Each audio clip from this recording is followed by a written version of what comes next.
Hello everyone and welcome back to our channel. In today's tutorial, I'll guide you on how to restore your WordPress website from a backup step by step. Now before we start, I have to notify you that in order to access a lot of the features in WordPress, you're gonna have to pay for a subscription. These features are installing plugins and upgrading them, and even starting your WooCommerce project, and also a lot of features. So make sure you pay for this subscription.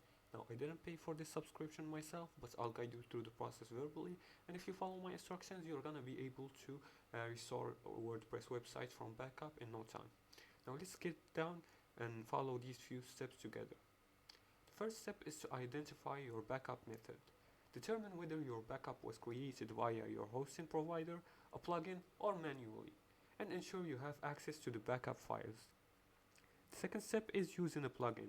If you used a plugin like Updraft Plus, you can go to your WordPress account here and in the dashboard, and go to plugins right here and search for a plugin like Updraft Plus or All-in-One Updraft Plus right here, or you can choose All-in-One WP Migration, and after that click on it and search for it.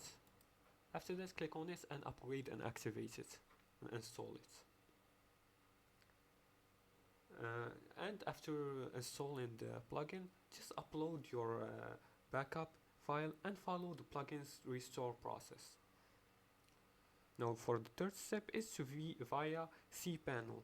And to do that, you have to log into your hosting account and use the file manager to upload your backup file to WordPress directory. After that, restore the database via phpMyAdmin by selecting your database and clicking import and uploading the SQL file. And for the fourth and final step, test your site.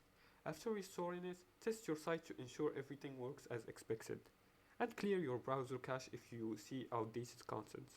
For additional tips, always create a regular backup to avoid losing data and ensure compatibility between your WordPress version and the backup.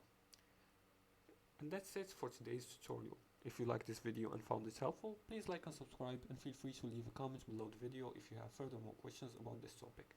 Thanks for watching, and see you again in the next tutorial.